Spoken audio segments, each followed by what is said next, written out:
All right, we are having a quick survey of one of our whitetail deer habitat improvement projects. And this project is more or less a timber stand improvement. And we went in and we were trying to lower the stem count on this particular block. There was a lot of trees in here that were suckered from stumps of a harvest that must have taken place about 30 years ago right here. So we had quite a few suckers similar to this. And we came in here with the spacing saw. We cut out the least desirable of all of them.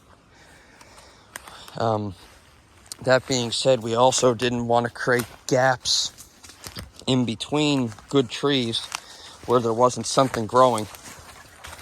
So we did leave the occasional split trunk tree, and we're not going to leave these forever probably, but we're letting them grow for a few years in order that we can get a little bit of firewood off them. And also, when you're managing habitats, it's better to change the habitat incrementally over time rather than make abrupt changes, at least on a large scale.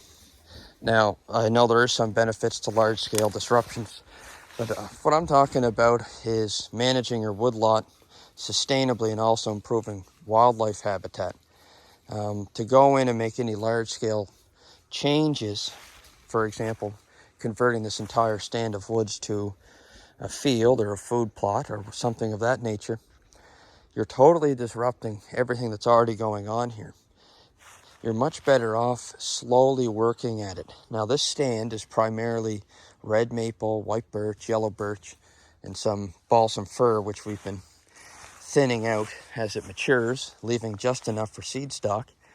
And one of our goals, our end points for this project on a probably 30-year time scale, would be to see a nice healthy stand amongst this trees of red oaks. And that's going to take a while because there isn't any here, or there wasn't any trees here 5 or 6 years ago. So on the outside of this block, we planted about 20 red oaks, which isn't a whole lot, but it's a start. But what we did was through this timber stand improvement, where we're trying to allow more sunlight to reach the forest floor in order that we get the regeneration of new tree species, is the acorns that are being deposited here by blue jays and squirrels in the fall are now germinating in the spring, and they're finding themselves at home in a suitable environment for them to grow. Blue jays and squirrels are going to hide acorns everywhere. But if they hide them in the dense brush where there's no sunlight getting to them in the spring, they're never going to grow. But when they plant them on a ridge like this, which gets nice morning sunlight, we've already seen a few of them starting to sprout. Maybe I'll find one here just to demonstrate. This isn't something we planted. It's just what's popped up. I just saw it today for the first time. Here it is. So a red oak planted here, I'm presuming by a blue jay.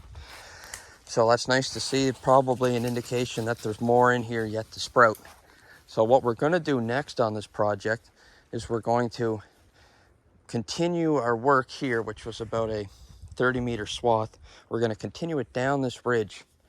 Now, as the ridge steepens, we're going to cut less.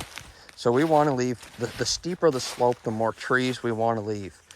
And yes, it might not be the ideal way to get overall volume of browse, but you have to pick and choose where your browse is going to end up. So what we're going to do is we're going to clear out some of the balsam fir, especially the older dead stuff. We're going to cut out some of the least desirable hardwoods. There's a few in there that are quite crooked or have splits in the trunk. We're going to cut those for firewood. Just get some light in there. And then we'll see how it looks. And we'll probably leave twice as many trees down there as we did here. But we'll see how that goes. The other thing to consider is this section of forest, I think must have been cut in the early 80s, so it's quite young. This area, it's steeper slope. There's a little bit of wet area in there. I think they didn't overlook it, but they didn't as intensively harvest the timber that was on that section of ground. So we're dealing with more mature trees. Anyway, I just thought I would do a little bit of a video on one of our whitetail habitat improvement projects on the woodlot.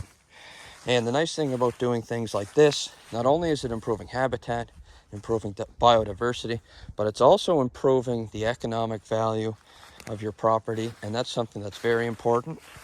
So anytime you have something that's going to generate a bit of an economic benefit, it's a lot more likely that that activity is going to be duplicated on other woodlots. So just thought I would share our experience here. Thanks for watching. If you have any questions or if there's anything I've left out that was important, feel free to leave it in the comments below. If you like this content and want to see more of it, please subscribe to our YouTube channel. Thank you.